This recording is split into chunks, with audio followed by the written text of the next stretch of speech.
Hello hi everyone, मैं Sangeeta expert YouTube आपके अपने चैनल पर आप सबका स्वागत करती हूँ। आज का मैं टॉपिक लेके आई हूँ पोषक तत्व पर। पोषक तत्व के ऊपर आपके कुछ एमसीक्यू है जिसको आपको स्पष्ट करके बताने का प्रयास कर रही हूँ कि ये एमसीक्यू क्या है। और पोषक तत्व का पहले मैंने आपको थोड़ा ही डिटेल बताया था, खाली आपको ये ही बताया था कि पोषक तत्व होते क्या है। तो देखो, अगर सीधा डायरेक्ट क्वेश्चन पूछा जाए कि पोषक तत्व कितने प्रकार के होते हैं, तो आप इसको बताओगे कि ये 2 प्रकार के होते हैं। कौन कौन से होते हैं?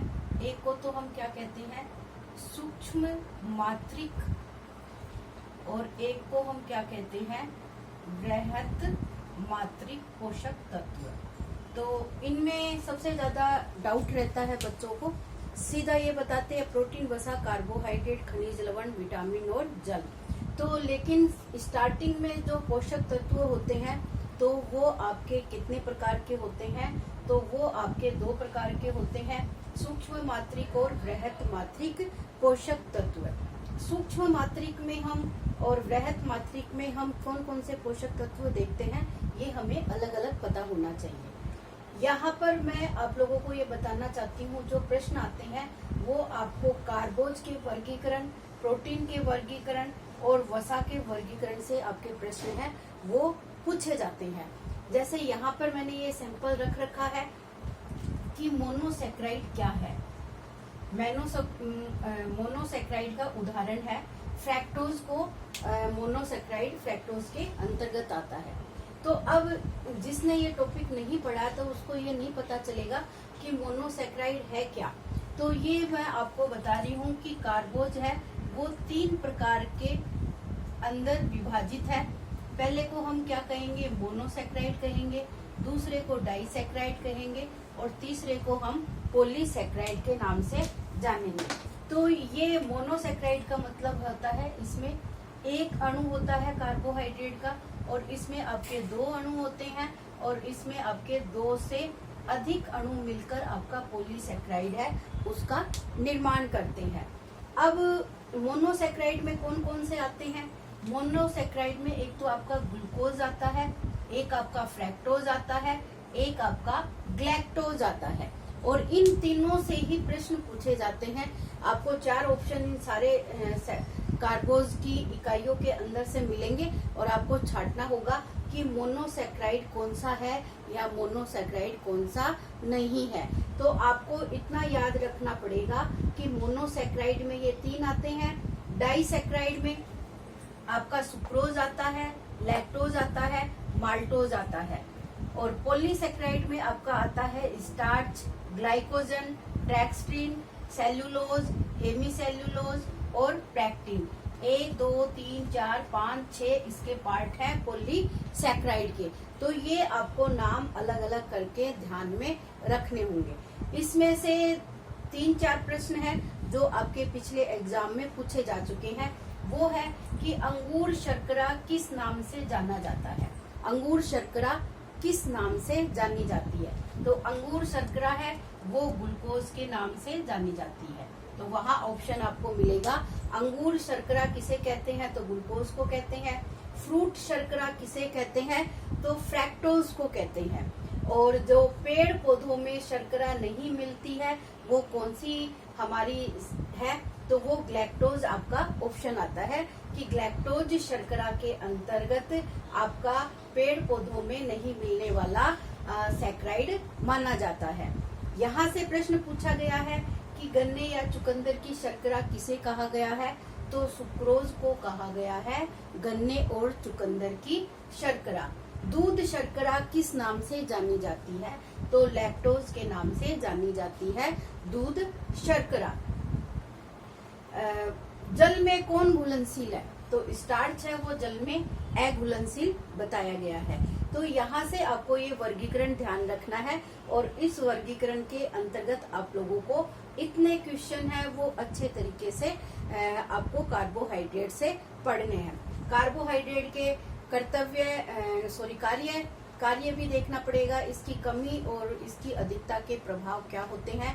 कार्बोहाइड्रेट का सूत्र मैंने पहले भी आपको बताया था CHO, C6H12 और O6, ये आपके कार्बोहाइड्रेट का रासायनिक सूत्र है।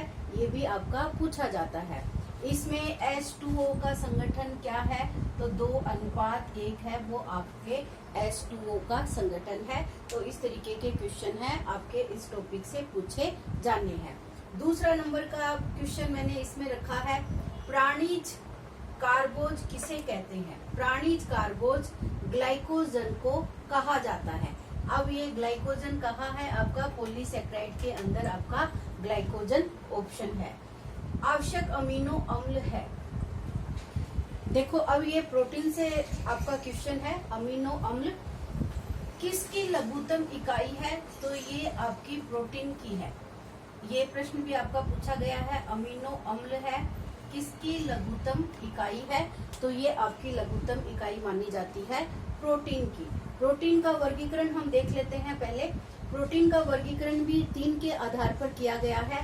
पहला है गुणवत्ता के आधार पर, दूसरा है प्राप्ति के साधनों के आधार पर, और तीसरा है भौतिक गुण एवं उसकी घुलनशीलता के आधार पर। तो ये हमारे प्रोटीन के 3 वर्गीकरण है, और इन 3 वर्गीकरण में हम इनके ऑप्शन देखेंगे। सबसे पहले हम ये देख लेते हैं, क्योंकि इसके बारे में सभी बच्चे अच्छे से जानते हैं। प्राप्ति के स्रोतों के आधार पर, तो प्राप्ति के स्रोत हमारे 2 हैं, एक तो वनस्पति जगत है और एक आपका प्राणिज जगत है। आप सभी जानते हो जीव जंतु यानी मांस, मछली, अंडा, दूध, ये सब हमारे प्राणिज प्रोटीन के उदाहरण है। और वनस्पति जगत के उदाहरण में आपका आता है अनाज, और जितनी भी आपके दाल, मूंग, मोठ, अरहर, उड़द, ये सब आते हैं, ये आपके वनस्पति इसके साधन माने गए हैं वनस्पति प्रोटीन के। फिर इस आधार पर हमने 2 वर्ग में देख लिया। अब गुणवत्ता के आधार पर हम प्रोटीन को 3 भागों में बांटते हैं। एक हमारा आता है पूर्ण प्रोटीन, एक आता है आंशिक प्रोटीन, और एक आता है हमारा अपूर्ण प्रोटीन। अपूर्ण प्रोटीन नाम से भी वैसे पता चल रहा है, पूर्ण प्रोटीन यानी जिसके अंदर प्रोटीन है वो अच्छी गुणवत्ता वाला हो, और जिसमें आंशिक यानी कुछ मात्रा में प्रोटीन के अंश वो दिखाई देते हैं। अपूर्ण का मतलब जिसके अंदर प्रोटीन की मात्रा बिल्कुल भी नहीं होती है, कुछ अंश मात्र ही होती है। तो इस आधार पर हमने 3 वर्ग बनाए हैं। अब इसमें पूर्ण प्रोटीन अगर पूछा जाए तो आपका जो प्राणिज वर्ग है ये आपका पूर्ण प्रोटीन के अंतर्गत आता है, और आंशिक में आपका है वनस्पति जगत आ जाता है, और अपूर्ण प्रोटीन के अंतर्गत वनस्पति का कुछ भाग जैसे फल और सब्जियों में विटामिन और खनिज लवण अधिक होते हैं, तो वो वर्ग आपका अपूर्ण प्रोटीन के अंतर्गत आ जाता है। जब अपूर्ण प्रोटीन और आंशिक प्रोटीन को दोनों को एक साथ करके मिलाया जाए तो ये आपका पूर्ण प्रोटीन का कार्य करता है। तो ये इसको अलग अलग आधार पर हम गुणवत्ता के आधार पर इसको हम देख सकते हैं कि प्रोटीन की मात्रा है वो किन भोज्य पदार्थों के अंतर्गत अधिक होती है। इसमें हम जैसे खिचड़ी को उदाहरण ले सकते हैं। खिचड़ी आप लोग घरों के अंदर बनाते हैं, आप दलिया बनाते हो, तो अगर इसको अनाज प्लस दाल अगर कहा जाए, ये क्या है आपका मिश्रित भोजन है, अनाज और प्लस दाल, यानी 2 अलग अलग वर्ग है वो एक साथ मिलकर कार्य करते हैं, तो वो आपका पूर्ण प्रोटीन बन जाता है। तो हम जो वेजिटेरियन व्यक्ति होते हैं उन वेजिटेरियन व्यक्तियों के लिए ये जरूरी होता है कि हमें मिश्रित भोज्य पदार्थों का अनाज प्लस दूध करना होता है, अनाज प्लस दूसरा वर्ग दाल प्लस दूध कर लेंगे, अनाज प्लस दूध कर लेंगे, अनाज प्लस दाल कर लेंगे। तो इस तरीके के घुमा फिराकर हम जो अपने भोजन के अंदर खाद्य पदार्थों को शामिल करते हैं वो भोज्य पदार्थ हमारे क्या बन जाते हैं, पूर्ण प्रोटीन के अंतर्गत आ जाते हैं। इसी तरीके से भौतिक गुणवत्ता के आधार पर हम इनकी घुलनशीलता के आधार पर प्रोटीन को 3 वर्गों के अंदर बांटते हैं, साधारण प्रोटीन, संयुग्मी प्रोटीन और व्युत्पन्न प्रोटीन। तो ये भी आपका पूछा जाता है। ये सब आपके प्राणीज और जो जंतु जगत है और आपका वनस्पति जगत है उससे ही संबंधित ये तीनों प्रकार के प्रोटीन देखे जाते हैं। तो यहाँ पे जैसे मैंने पूछ लिया, यहाँ पे आवश्यक अमीनो अम्ल क्या होते हैं। हाँ, इसमें एक बात आपको ये देखनी है कि प्रोटीन में 22 प्रकार के अमीनो अम्ल है वो आपके देखे जाते हैं, जिसमें से 10 प्रकार के अमीनो अम्ल है वो आवश्यक अमीनो अम्ल की श्रेणी में आते हैं। आवश्यक अमीनो अम्ल कहे जाते हैं जिनको हम अपने भोजन के माध्यम से अपने भोजन के द्वारा ग्रहण करते हैं, और जो मतलब बच्चे की या व्यक्ति की कह सकते हो आप वृद्धि और विकास के कार्यों में अपनी महत्वपूर्ण भूमिका को निभाता है। तो ये यहाँ पर आवश्यक अमीनो अम्ल का उदाहरण पूछा है कि आवश्यक अमीनो अम्ल क्या है, तो ये हिस्टिडीन, ल्यूसीन और लाइसिन है, ये आपके आवश्यक अमीनो अम्ल के अंतर्गत आते हैं। दूध में पाया जाने वाला प्रोटीन कौन सा होता है, तो दूध जो हम पीते हैं अपने भोजन में लेते हैं, इसमें कैसिन नाम का प्रोटीन है वो आपका देखा जाता है। एक आपका मक्का में पूछा जाता है, कई बार क्वेश्चन भी आ चुका है, मक्का में कौन सा प्रोटीन होता है, तो मक्का में जीन नाम का प्रोटीन है वो आपका देखा जाता है। वसा में घुलनशील है, वसा में घुलनशील है आपका बेंजीन और ईथर, ये कार्बनिक पदार्थ कहे जाते हैं, इनको हम लिख सकते हैं कार्बनिक पदार्थ, जो क्या होते हैं आपके वसा में घुलनशील होते हैं और जल में इनको हम अघुलनशील मानते हैं। ये आपका इसमें आ जाएगा वसा के वर्गीकरण में। अभी बताती हूँ आप लोगों को। जल की कुल मात्रा शरीर में पाई जाती है, तो आपका जितना भार पूरे शरीर का है उसका 60 से 70% जल है वो आपके शरीर के अंदर देखा जाता है। अगर इस लेवल से आपका जल स्तर शरीर में जल की कमी हो जाती है तो आपके अंदर जल की कमी बताई जाती है, जिसे निर्जलीकरण की कंडीशन है वो शरीर के अंदर देखी जा सकती है। तो हमारे शरीर के अंदर हमें डेली 8 से 10 गिलास पानी है, ये भी प्रश्न है वो पूछा जा चुका है कि हमें डेली कितना पानी पीना चाहिए, तो हमारे भोजन में डेली 8 से 10 गिलास पानी है वो जरूर होना चाहिए, नहीं तो हमारे शरीर का जल का स्तर है वो नीचे चला जाएगा। शारीरिक वृद्धि व विकास में सहायक है, तो सबको पता है जो प्रोटीन का मुख्य कार्य है वो आपका क्या है, शारीरिक वृद्धि और विकास करना है। प्रोटीन की कमी से रोग होता है, तो प्रोटीन की कमी से देखो ये वाला टॉपिक भी आपका काफी बड़ा है। प्रोटीन की कमी से 3 प्रकार के रोग मुख्य रूप से हिस्सेदारी रखते हैं। पहला है आपका क्वाशियोकोर, दूसरा है आपका सूखा रोग और तीसरा है आपका मैरास्मिक क्वाशियोकोर। तो ये अलग अलग कंडीशन के अंदर बच्चों के अंदर दिखाई देता है। ये आपके 0 से लेके 4 साल के बच्चे के अंदर प्रोटीन की कमी से होने वाला रोग होता है। और सूखा रोग में क्या होता है, प्रोटीन और ऊर्जा दोनों की कमी से होने वाला रोग है वो बच्चे के अंदर सूखा रोग होता है, जो आपका 6 माह से 18 माह के बालक के अंदर इस तरीके का सूखा रोग देखने की जो संभावनाएं होती है उसे हम देख सकते हैं। तीसरा आपका आता है मैरास्मिक क्वाशियोकोर, तो ये दोनों कंडीशन यानी क्वाशियोकोर और सूखा रोग दोनों के लक्षण है वो एक साथ बच्चे के अंदर प्रकट होते हैं।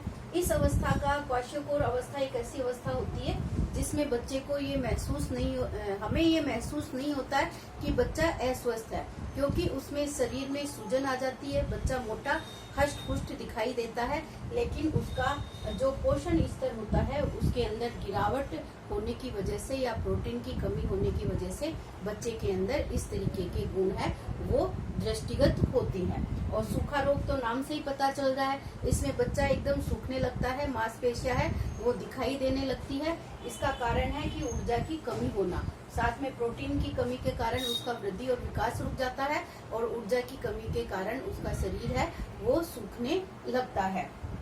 तो ये क्वाशियोकोर ये प्रोटीन की कमी से होने वाले तीनों रोग है जो प्रोटीन कैलोरी कुपोषण रोग के नाम से जाना जाता है।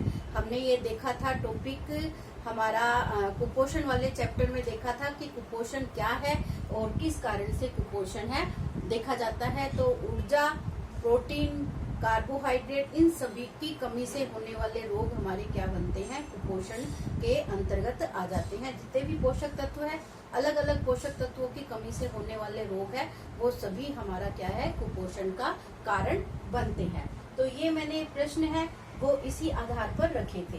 यहाँ पर हम वसा के बारे में थोड़ी सी बात और कर लेते हैं। वसा हमारी क्या है? वसा देखो दो प्रकार की होती है। वसा का अगर वर्गीकरण देखें तो ये प्रश्न भी पूछा जाता है और पीछे पूछा भी गया है।